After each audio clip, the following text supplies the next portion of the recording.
বর্তমানে টিভিতে ইউসুফ জুলেখার নামে একটি সিরিয়াল প্রচারিত হয়। এই সিরিয়ালে নবী রাসূলের চরিত্রে অভিনয় করা হয়। এটা দেখা জায়েজ হবে কিনা? প্রথম কথা হলো, নবী রাসূলের চরিত্রে কোনো মানুষের জন্য অভিনয় করা জায়েজ নাই, এগুলো গুনাহ। সারা দুনিয়াতে ম্যাক্সিমাম উলামায়ে কেরাম একমত, নবী রাসূলদের চরিত্র এটা অভিনয় করে প্রকাশ করা, এটা নবী রাসূলের শান বেয়াদবি, সব জিনিস নিয়ে হেলাফেলা না।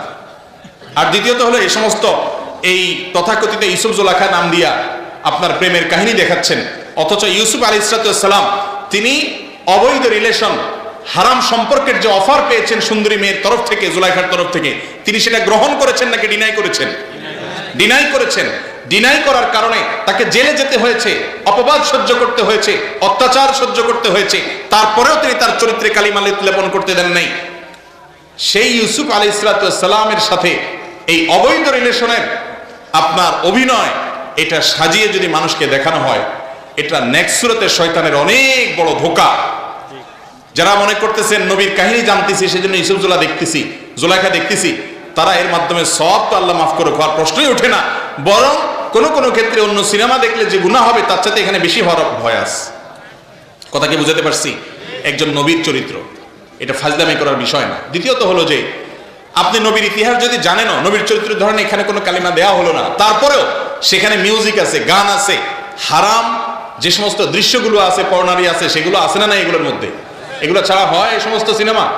তাহলে এগুলো দেখা মুসলমানের জন্য জায়েজ হওয়ার কোনো সুরাত নাই। কি কাজ করলে মন থেকে হিংসা অহংকার দূর হবে?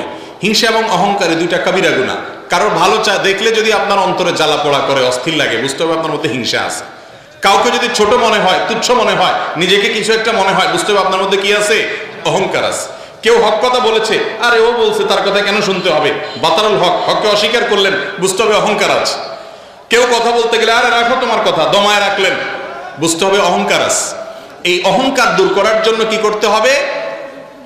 নিজের চাইতে যাদেরকে ছোট মনে হয়, তুচ্ছ মনে হয়, সে মানুষগুলোকে বেশি বেশি সালাম দিতে হবে, তাদের সাথে বেশি বেশি মিশতে হবে, তাদের সাথে বেশি বেশি বসতে হবে, তাতে নিজের অহংকার দূর হবে ইনশাআল্লাহ।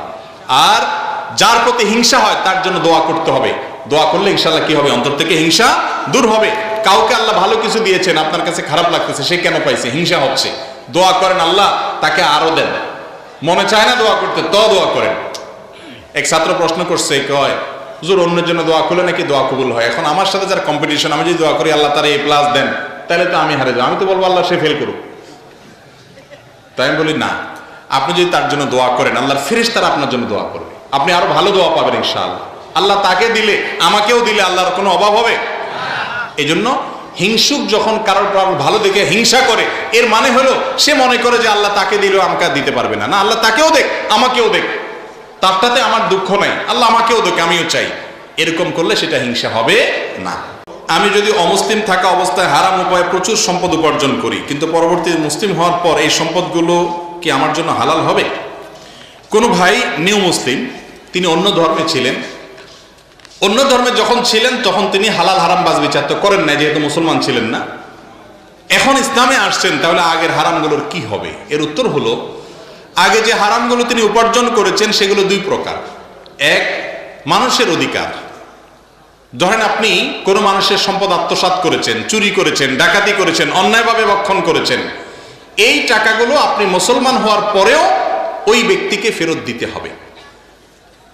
আর আরেক প্রকার হারাম আছে যেটা উপার্জনের পদ্ধতিগতভাবে হারাম হয়েছে, যেমন সুদের মাধ্যমে আপনি উপার্জন করেছেন, ঘুষের মাধ্যমে উপার্জন করেছেন, বিভিন্নভাবে পদ্ধতিগত ত্রুটিতে আপনার, বিশেষ করে সুদের কারবার বা এই টাইপের যে হারাম, সেগুলো যদি হয়, তাহলে আগে যেগুলো কামাই করেছেন সেগুলো আপনার, সেগুলোর জন্য কোনো গুনাহ হবে না, যেহেতু আপনি তখন মুসলমান ছিলেন না।